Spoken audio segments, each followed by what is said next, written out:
లోను లేదు అప్పు లేదు ఈఎంఐ గోలే లేదు.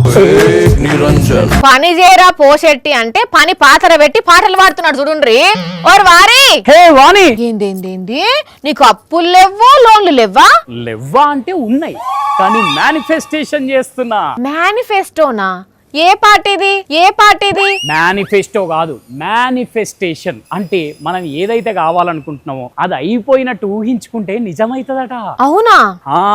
అందుకే లోన్లు మొత్తం క్లియర్ అయినట్టు, అప్పులు మొత్తం కట్టేసినట్టు పాటలు పాడుకుంటున్నా.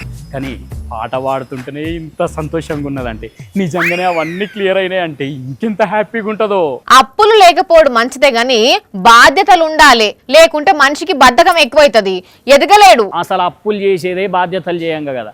మనోళ్ళ కోసం ఒక ఇల్లు ఉండాలి అనుకుంటాం, అది బాధ్యత. ఆ బాధ్యత చేయంగా అప్పు చేయవలసి వస్తుంది. ఆ టెంకది ఇరవలేక సావా. బాధ్యతలు ఉన్నప్పుడు బరువులు కూడా ఉంటాయి, మరి మొయ్యాలే. అద్దమ్మ తల్లి, ఏ బరువులు మోసుడొద్దు, అప్పులు గిప్పుల లొల్లి లేకుండా అంతే చాలు. మనిషి అన్నాక తప్పులు చేసుడు, మిడిల్ క్లాస్ లో అన్నాక అప్పులు చేసుడు కామన్ కన్నా. ఇంకెన్నాళ్ళి అప్పుల తిప్పలు, ఇంకెన్నాళ్ళి లోన్ల లొల్లి, ఇక చాలు. నువ్వు వనంగానే ఆగేతందుకు బండి కాదది, బతుకు జట్కా బండి. అయినా మేమంతా ఒకటే తీరు ఆలోచిస్తున్నాం కాబట్టి తొందరలోనే ఈ లోన్ల లోయలోంచి బయటపడతా నేను పక్క. మేమంతానా? ఇప్పుడు జనరేషన్ అంతా ఇదే కోరుకుంటున్నారు. తెగ కష్టపడిపోయి పెద్ద ఇల్లు, పెద్ద పెద్ద కారు కొనుక్కోవాలని ఎవరు అనుకుంటలేరు.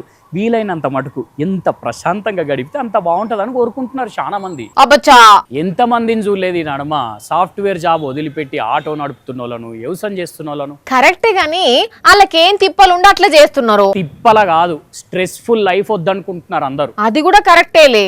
ఆశీష్ జైన్ అనేట ఆయనే ఇదే ముచ్చట మీద పోస్ట్ పెడితే ఎంత వైరల్ అవుతున్నది తెలుసా? ఇప్పుడు ఏమని పెట్టిండు? సొంత ఇల్లు లేదు, కారు లేదు, అప్పు అస్సలికే లేదు, కిరాయి కొంపలు ఉంటానా, ఏడికన్నా పోతే క్యాబుల్లా తిరుగుతానా, లైఫ్ మస్త్ అంటే మస్తు ప్రశాంతంగా ఉన్నది ఇప్పుడు అని రాసుకొచ్చిండు. అట్లా బతకాలన్నా కూడా అదృష్టం ఉండాలే. ఇక ఆయన పెట్టిన పోస్టుకు చూడాలి, తీర్ల కామెంట్లు పెడుతున్నారు జనాలు. ఏమని? ఒకలేమో సూపర్ అని పెడితే, ఒకలేమో శాతగానంలో ఇట్లా ఆలోచిస్తారు అని పెడితే, ఇంకొకలేమో నా లైఫ్ కూడా అట్లనే ఉండే మొత్తం అప్పుల పాలైనా అని విచిత్రమైన కామెంట్లు పెడుతున్నారు.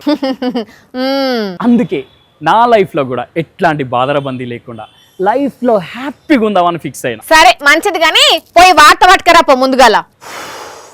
లైఫ్ లో ఏదైనా మార్చొచ్చు కానీ నీ వార్తల గోలను మాత్రం మార్చలేము. కానీ నిజంగా ఈ నడుమ చాలా మంది ఉరుకులు పరుగుల జీవితం అయ్యేపటికి టెన్షన్ లేకుండా బతుకుతే చాలు అని అనుకుంటురులా.